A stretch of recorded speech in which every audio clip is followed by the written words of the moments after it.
Hey everybody, somebody asked me over the weekend, I was at the gym and somebody asked me why I'm always in a good mood. And it got me thinking about that. And the first thing I would say is I'm not always in a good mood. You can ask my wife. But in general, I do think my affect is pretty positive. And I was thinking about how does that come to be, and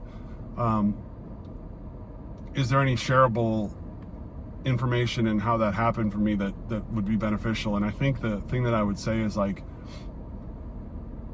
we're all looking for hacks in life to create less work for ourselves and get the result that we want. And what I have found is that left to my own devices, look, I'm super prone to melancholy and negative self-talk.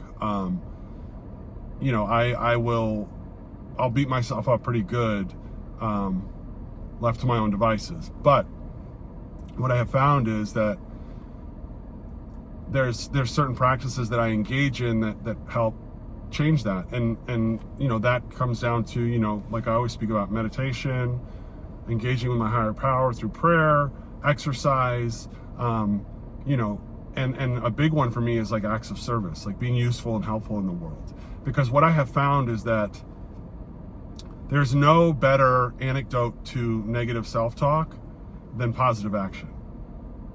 And what I mean by that in practice is that I don't just mean the act of actually doing it when you're doing it. What I mean is when that committee in my head wants to start coming at me and saying all the negative things it wants to say, when I have this cachet of evidence that supports the dead opposite of that, it's the fastest way that negative self-talk shuts down, because the evidence doesn't support it. The evidence supports that I'm living a good life, doing esteemable things, trying to be the best version of myself every day.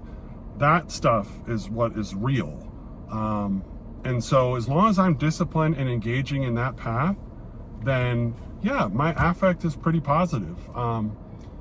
So I wish I had a quick answer for people on it, but it really comes down to, living a rightly directed life, and affect follows that. Hope you guys have a great day.